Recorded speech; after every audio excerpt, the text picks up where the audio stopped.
Welcome back to the Deep Digger Sports Pod. I'm your host, Drew, with my other host right over there. What's up? It's D. Good to see you again. We're back. Another episode of the Deep Digger Sports Pod. Today we have a jam-packed show. So we're going to be talking Brock Purdy, getting that throwing arm ready. Oh, my throwing arm's ready for camp right now. Damn. We also got the Super Bowl coming to Levi Stadium in Santa Clara. Tom Brady, a minority owner in the Las Vegas Raiders. And Lambeau Field is actually going to be hosting one of the NFL drafts. But before we get to that, go ahead and hit that like button. Go ahead and subscribe. If you're listening on audio, we're on all audio platforms. So go ahead and hit that follow button. Rate us 5 stars. If you're on YouTube, again, hit that like button, subscribe, drop some comments down below. Appreciate you. Yeah, and as we're recording this live, the NBA Eastern Conference Finals right now, Jimmy Butler going against the Celtics. You think they're going to be a sweep? I want to say no because I know they're not that good, but on paper they're not that good. But this has been such a surprising series, and I think Joe Mazzulla of the Celtics is about to get canned. So I'm gonna go ahead and say Jimmy Butler does it. And it's an incredible, monumental, legendary run of shit talking. Jimmy Butler. You see that Instagram post of Jimmy lay on the ground staring at Grant Williams? He's pointing at him? Yeah. Yes, dude. What an incredible run of shit talking. I have never seen someone talk so much shit and back it up the way Jimmy Butler has. Have you? In sports. Dude, he's on a historic run right now. I love Jimmy Butler, big Jimmy Butler fan. And I think this is just adding on to his legacy. I know we were talking about, we'll talk a little NBA right now before we get into the pod. Just a fair warning. But I remember we were talking about where does this land Jimmy Butler in the top 100 players of all time if he pulls off a championship? What does this do for his legacy? This does monumental things for Jimmy Butler's legacy. And then, too, it also creates this, I know, part of my take guys were talking about, before the playoffs, heat culture's dead. The Heat are just going to have to blow it up and things like that. But heat culture's back, baby. Back with a vengeance.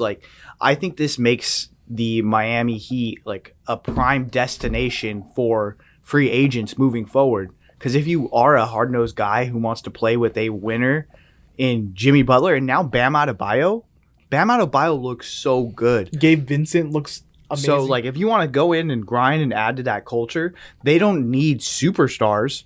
They could just use glue guys and still create the same atmosphere. And Coach Eric Spoelstra, probably the best coach in the league as of right now. Caleb Martin getting cut by the Hornets and then going to Miami Heat and averaging 20 a game in the Eastern Conference Finals. Amazing. I know everyone's kind of shitting on Lakers Celtics should have been a finals matchup. Are you going to watch the finals if it's Nuggets Heat? Yeah, 100%. I think that's primetime TV. 2-time MVP versus Jimmy Buckets. This is such, even when it was just the conference finals, it was such a legacy round for LeBron. What's going to happen? And now that he's lost, he's talking about retiring. Now, Nikola Jokic, okay, he has 2 MVPs, but can he actually get it done in the playoffs? We hadn't seen that.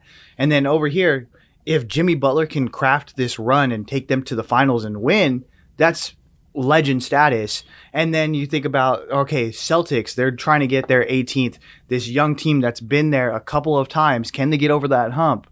So this was a pretty big legacy round. We're seeing now that's going to be a pretty big legacy-defining finals. If it comes down to the Nuggets and the Heat, I'm all ears. I'm ready to go. I'm hyped. You want to talk some football now? Before we get into that, Chicago hockey's back, baby. Shut up. Chicago hockey's back. What's up? I'm not talking hockey today. I'm a real puckhead now. Brock Purdy. No, hold on. But before we get into Brock Purdy, Brooks Koepka won the fucking PGA Championship, baby. Represent PGA. Oh, no. Live Golf. Live Golf, Oh, baby. you almost got your sponsorship pulled right there. No, but I did talk a lot of shit online about the PGA Tour players kind of being a little bit kind of pussies, really complaining about the Live Golf guys, how you want to play less and you want to make more money. Yeah, that's amazing. The fucking dream, dude. Every rich guy I hear on TikTok is I want to work as little as possible for as much money. Yeah. And look at when these major events come by, this is the second time Brooks has been like in the leaderboard. He really fell apart at the Masters, but really put it together at this PGA Championship. So just want to give a shout out there. What about California guy Michael Block? Oh, dude. Hit a hole in one. Dude, he had an awesome run. He even kind of acknowledged it too, that this is probably the best golf weekend of his life. I mean, he was like so hyped when they told him that he'd be in the same block with Rory. So I think it's just an awesome story, dude. And it goes to show you, like, golf is one of those things that no matter where you are in your like skill range, if you are at the top, you can be at the bottom. And if you're at the bottom, you can have a weekend where you're just at the top and you're playing out of your mind, dude. Yeah, everything fall right, get hot. And I think he made like $300K in that tournament. He local guy in California charges $150 per hour for golf lessons, makes $300K in a weekend. Awesome story. Awesome. I'm gonna go pro golf. I'm telling you, it's the way to go. I just quit school and train golf every day for about 20 hours. That's all it's gonna take. Yeah. Now let's talk some football. Yes. Now, Brock Purdy on track supposedly to start throwing next week. We already seen a plethora of clips of Trey Lance throwing and Sam Darnold throwing. But what does that say for you that Brock Purdy is going to be actually throwing next week? I think it's good. I mean, it shows that the recovery is on track for early this season. I don't know how safe they're going to play it as far as putting him in week 1, but if he's throwing and at full motion through like, you know, the third game of preseason, I know they're probably not going to play him regardless, but if he's practicing at full go, I think you should just start in week 1. I know you, like, realistically, you would want to see, if Trey wins the backup spot, you want to see Trey week 1 against an NFL offense or NFL's defense the way Kyle Shanahan was play calling for Brock Purdy, because it really did open up the Shanahan offense as a whole. And if you get Trey in that, who is bigger, stronger arm, faster, more mobile, then hypothetically it should be good. But Brock Purdy is just kind of something special, dude. He's one of those guys that's sneaky athletic. He does not back down. And if his arm is at 100%, he is the starter of this 49er team, hands down. Yeah, I think he's the starter, hands down. But I will say, like, you got all these tape experts breaking down film and seeing, like, 3 clips of Trey Lance throwing the ball, and he's fixed. Apparently, his mechanics gone or all the way there. Yeah, he's a perfect thrower now. He's gonna be amazing. Which we'll see, man. Like, maybe because I was seeing the article, like, his finger injury was fucking up the, like, placement of his hand on the ball and his delivery, and that's settled now. So maybe I want to hold out hope that maybe Trey Lance is gonna become this superstar guy all of a sudden. But it's really hard to, like, make the jump from being so bad and, like, not playing to Josh Allen, like, Jalen Hurts level. I don't see how it's going to be, like, amazing out of the gate enough for him to win the job from Brock Purdy. Well, it took Josh Allen a lot of play time in order to improve. And that's the thing. Jalen Hurts, a lot of play time to improve. Trey Lance just hasn't had that opportunity, and it's not even his fault, really, because Shanahan, again, the first season really felt comfortable with Jimmy Garoppolo. So you roll with what you got. Like, hey, you know what? We'll play you later. He had every intention of starting Trey Lance season 2. He gave him the keys. He didn't even want a quarterback battle. That's how bad he wanted Trey Lance to get into the game. Just didn't end up working like that. You get to week 2. I think it was the second series, and you're out for the entire season. So things just really didn't fall his way. Do I think if there's any coach that's going to be able to get the most out of Trey Lance, hypothetically, it should be Kyle Shanahan. This offense should be amazing with Trey Lance. And I'll even double down and say Brian Greasy has been, oh my God, he's been killing it. Jimmy Garoppolo was having an awesome season. Brock Purdy, obviously we've seen what he did. So Brian Greasy in his second year now as QB coach is looking pretty awesome. So maybe he can get the most out of Trey Lance as well, but I think opportunity is going to be few and far between with Brock Purdy at full health. He's going to look better, but it's a question of, is he going to look so much better that it's his job now? Like, the keys are handed back over to him, especially with the hype that Sam Darnold's building, the hype the trust that Brock Purdy's already built within this coaching staff. It's an uphill battle for Trey Lance, but doors open. Doors wide open for him right now. So, but, I mean, you brought up a good point. Sam Darnold, a guy who's best friends with your best player on offense, a guy who has a ton of playing time and is only 25 years old. So, like, you know what I mean? It would be different if there was no Sam Darnold there and Trey Lance was just the guy in training camp and he has more opportunity to just show, like, hey, look at these, like, undrafted guys or journeyman guys that you have me here with. I'm way better than them. But to have it kind of like, it's a toss-up between him and Sam Darnold, like, that doesn't help Trey Lance's case to become the star of the team. But if he wins it, it's going to be legitimate. Yeah. Like, if it had been like Mike Glennon, like, I think that's an easy, like, okay, yeah, they're really, really setting up Trey for a comeback. Yeah. But I even told you this previously. If it's Sam Darnold, if it's Mike White, if it's the Commander's kid, Heineke, he's not a kid. He's like also 30 years Very old. Yeah. If it was Heineke, it's one of those things where you're gonna have it's actually setting up a real competition here. Yeah. Not even for the starting spot, for the second for the backup second position. string. Well, let us know in the comments who you rolling with week 1. If Brock's fully healthy, if he's 85%, yeah, you trusting him to not get re-injured, you waiting on that. Do you think Trey should get a chance? Like, we kind of need to see what this guy is. Like, let us know in the comments how you feel about it. But there will be a game that is not a regular season game in Santa Clara. The Super Bowl going to be there. I think it's Super Bowl 60. It's 60 at I think it's 2026. 2026. So get your tickets now. Start saving your money. It's probably going to go for a couple thousands.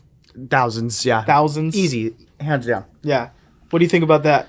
I think it's pretty cool. I think it's I know last year last time the Super Bowl was in town, it was kind of spread out. So all the festivities and everything was actually in San Francisco itself.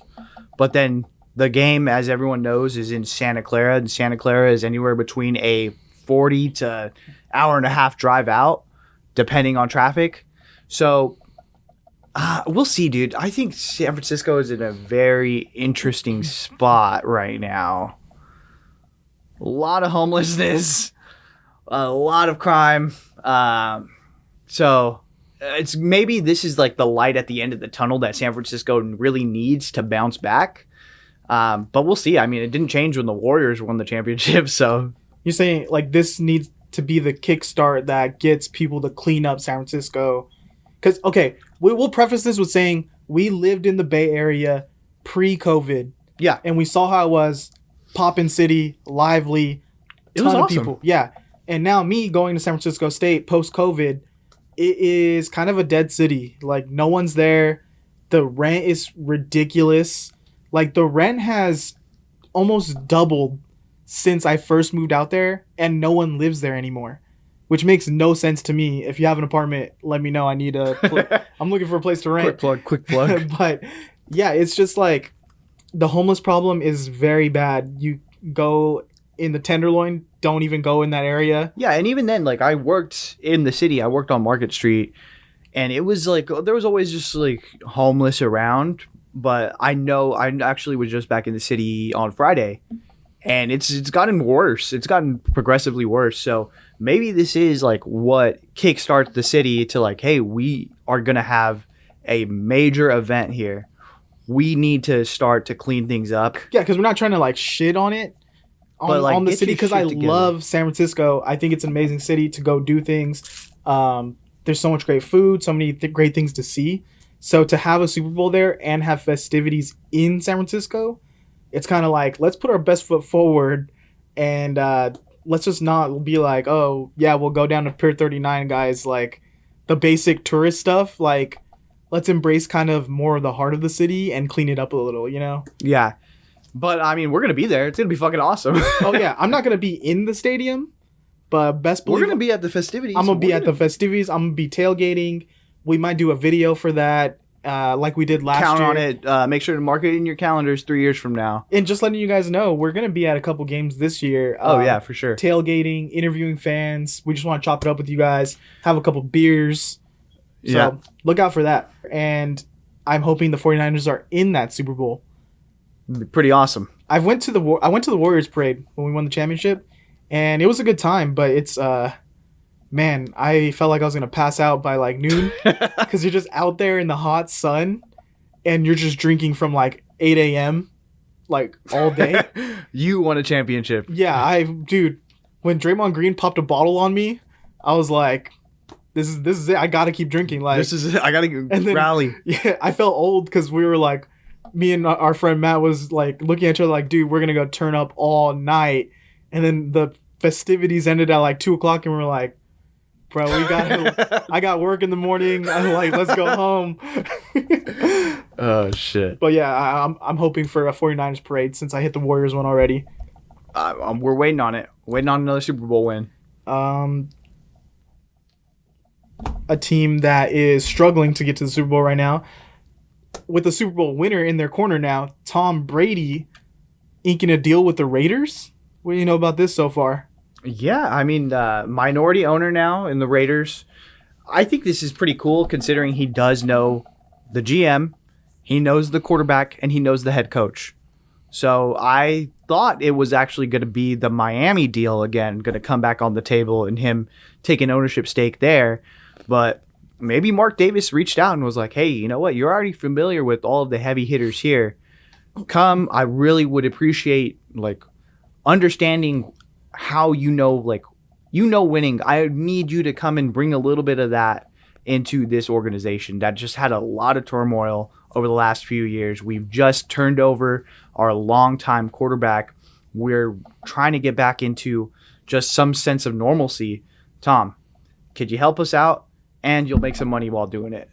Yeah, it's crazy how like NFL careers intertwine, where like Jimmy Garoppolo was kind of poised to take over Tom Brady's job. That didn't work out. And now Tom Brady is going to be like Jimmy Garoppolo's boss. And I don't know. It all comes down to like, I don't care too much about this move. I feel like it comes down to McDaniels. Yeah. Like, can he be a coach? Can he coach a winning team? And unless Tom Brady is going to sit in the room and help be the offense coordinator, like it all comes down on Josh McDaniels. Yeah. I think he could definitely help out Jimmy Garoppolo and give some tips, but I don't know how involved he's going to be in the offense, or it's going to be like player personnel role, or what he's going to be doing. Yeah, I mean, even if he were to just come down and be like, give a talk once a month. Hey guys, like this is what I'm seeing from this team. I would do X, Y, and Z to really get it, and here you guys can. Jimmy knows these drills. I would go ahead and round up with Jimmy and let's go ahead and get it. Like just having that in the building, or talking to Mark, be like, hey Mark, like it's kind of low level what you're doing here. Can you kind of hype things up? Or hey, can you do this? We should get this partnership going. I think that's going to be really good, and that Mark is going to lean on him to really help out with those football operations. Speaking of like the Raiders, did you see Devontae Adams? Yeah, comments. Kind of shitting on. I don't know if he was shitting on Jimmy Garoppolo or if he was shitting on the head coach. I would think more it's the head coach. I took those comments as the head coach. So what did he say? He's like, we're not seeing eye to eye. Yeah, me and the Raiders just don't see eye to eye on the direction of this offense. Yeah, and that's what I'm saying. Like, I think they know. Like, he's a veteran player. Like, he's a superstar wide receiver. He can see a bad coach a mile away. Mm-hmm. And this team, it wasn't in a rebuild last year. They should have been contenders. Yeah. And they look bad.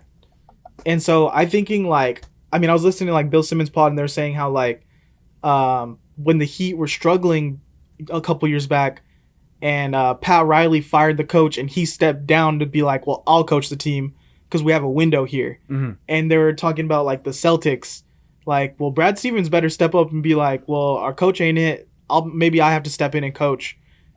I think Tom Brady, if it gets bad, I'm not saying the head coach, But I'm saying if Tom Brady sees that it's so bad, like McDaniels can't form an offense, he might need to step into like an offense coordinator position, or at least like a quarterback coach, an assistant, blah, blah, blah, like title, insert whatever title you want.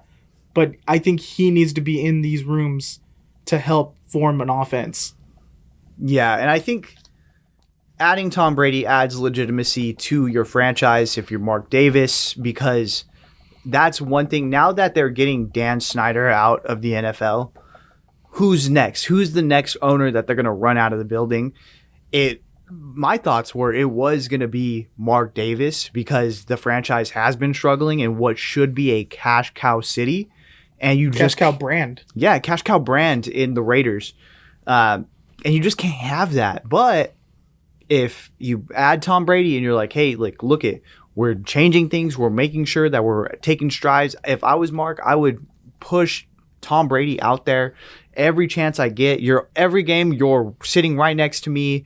We're over here. We're making decisions together. And even if it's not that, even if Mark is like, you know what, I'm going to still make these decisions however I want, but I'm going to at least ask Tom Brady and publicly say we did it as a group, that's fine. But I think that adds legitimacy to your franchise. Next up, I think it's Bidwell in Arizona. I think Bidwell, a pretty low-level guy. I know multiple people have come out and shit on him. The last one being, I seen Derek Anderson. And they were like, okay, like who's the worst franchise you ever played for? And they're like, you don't even have to answer that. We know it's the Browns. And he was like, no. Actually, the Browns were cool. Like, I never had to pay for my tracksuit with the Browns. I never had to pay for my food. I never had to do this. Like, all these basic things that you get everywhere else, you don't get in Arizona. And it's like one of those things, like, you can't have this guy. And Arizona's in a prime spot, too, where that is going to be growing. They just got a new stadium, too. Like, you want to push these brands, and you can't have low-level thinking. You're telling me the Arizona Cardinals are doing Pop Warner rules where you have to buy your T-shirt and buy your sweatsuit? Yeah. Man.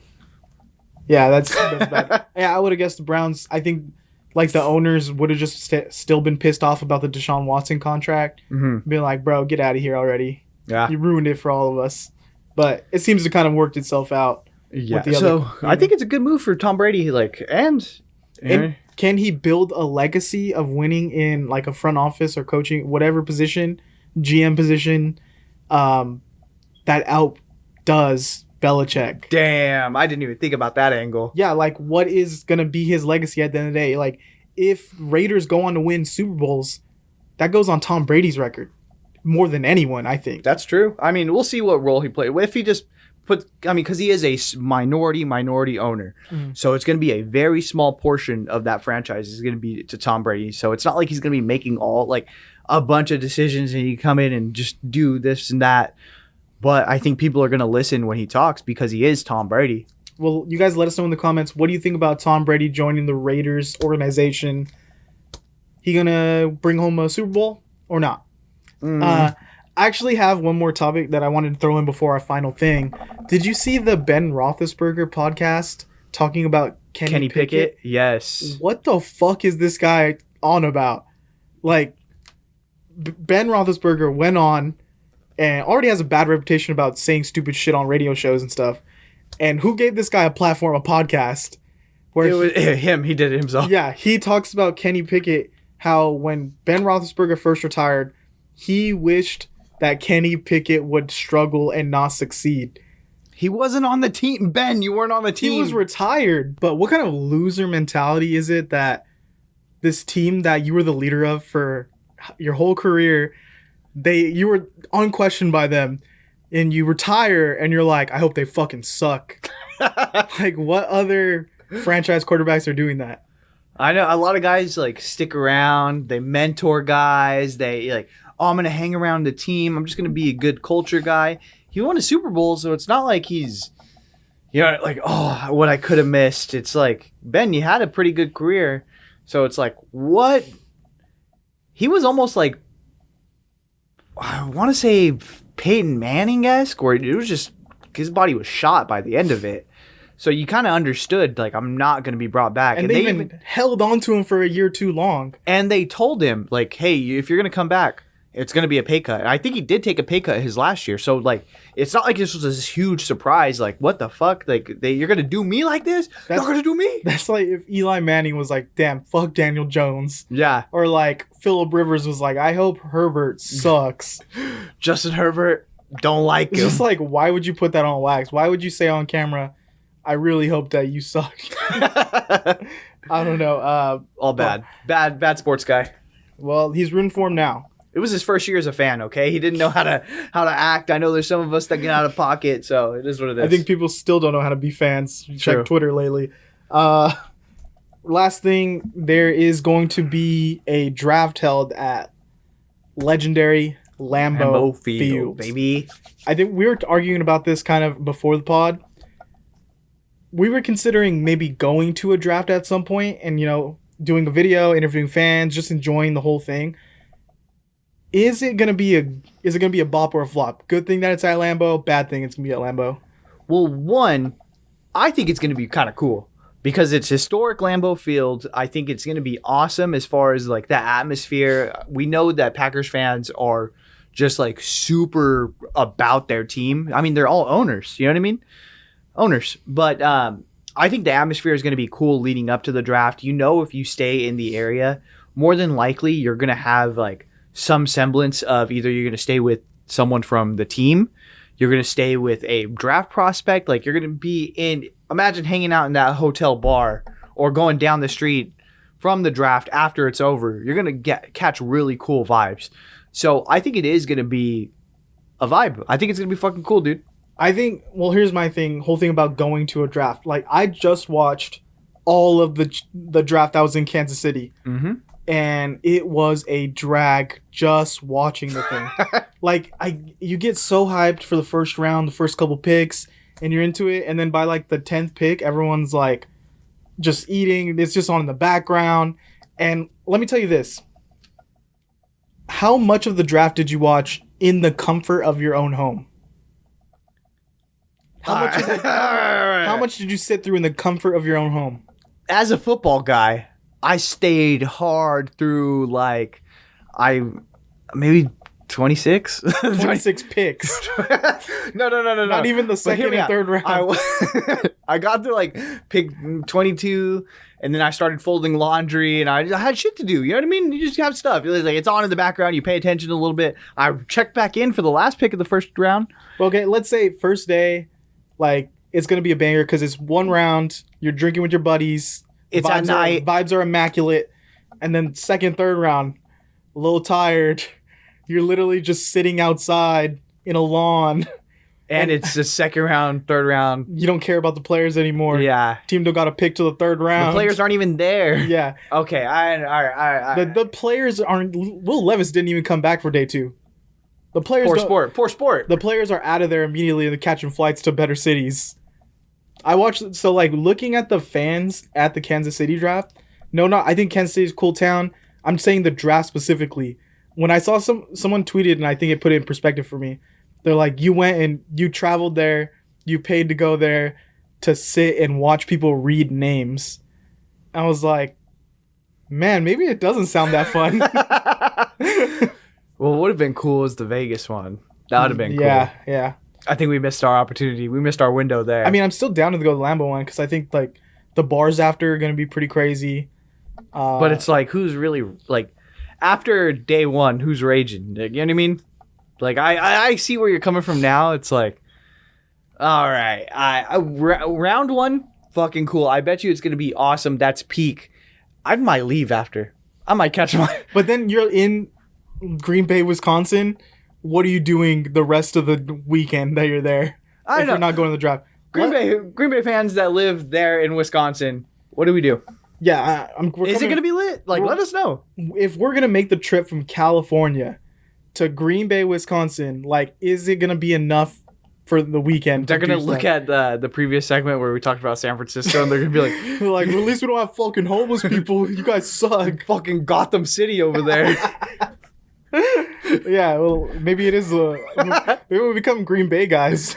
We just move there. Yeah, that's it. Aaron Rodgers seemed to hate it, though. So I don't know. That's just on our way to New York.